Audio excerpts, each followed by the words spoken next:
ಕೊತ್ತಿ ಮುನಿಸ್ಕೊಂಡು ಇತ್ಲು ಹೋಯ್ತು, ಕತ್ಲಾದ್ಮೇಲೆ ಮನೆಗೆ ಬಂತು ಅನ್ನೋ ತರ ಆಗೈತೆ ಪಾಕಿಸ್ತಾನದ ಕತೆ. T20 ವರ್ಲ್ಡ್ ಕಪ್ ಶುರುವಾಗಕ್ಕಿಂತ ಮುಂಚೆ ನಾವು ಇಂಡಿಯಾ ಜೊತೆ ಮ್ಯಾಚ್ ಆಡೋದಿಲ್ಲ, ಆ ಮ್ಯಾಚ್ನ ನಾವು ಬಾಯ್ಕಾಟ್ ಮಾಡ್ತೀವಿ ಅಂತ ಹೇಳಿದಂತ ಪಾಕಿಸ್ತಾನ ICC ಜೊತೆ ಮೀಟಿಂಗ್ ಆದ್ಮೇಲೆ ಏನ್ ಹೇಳಿದೆ ಗೊತ್ತಾ? ಕ್ರೀಡೆಯ ಹಿತದೃಷ್ಟಿಯಿಂದ ನಾವು ಈ ಮ್ಯಾಚ್ನ ಆಡ್ತೀವಿ ಅಂತ ಹೇಳಿದೆ. ಅಂಡ್ ಮೇಲೆ ಬರೆ ಬಿದ್ದಾಗ ಎಲ್ಲರೂ ಹಿಂಗೆ ಹೇಳೋದು. ICC ಮೀಟಿಂಗ್ ಅಲ್ಲಿ ಪಾಕಿಸ್ತಾನಕ್ಕೆ ಏನ್ ಕಂಡೀಷನ್ ಹಾಕಿದೆ ಗೊತ್ತಾ?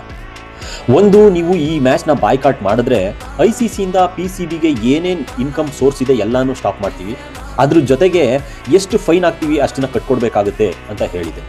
ಅದ್ರ ಜೊತೆಗೆ ನೀವು ಈ ಮ್ಯಾಚ್ನ ಏನಕ್ಕೆ ಆಡೋದಿಲ್ಲ ಅನ್ನೋದಕ್ಕೆ ಪ್ರಾಪರ್ ರೀಸನ್ ಕೊಡಬೇಕಾಗುತ್ತೆ. ಎಲ್ಲರೂ ಹೇಳ್ತಾ ಇದ್ದಾರೆ ಪಾಕಿಸ್ತಾನ ಯೂಟರ್ನ್ ನೋಡಿದು ಮ್ಯಾಚ್ ಆಡೋದಕ್ಕೆ ಒಪ್ಕೊಂಡಿದೆ ಅಂತ.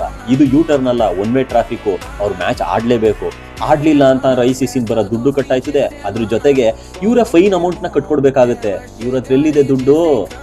ಇದು ಮೇನ್ ಕಾರಣ. ಈಗ ನೋಡಿ ರೂಟಿಗೆ ಬಂದರು.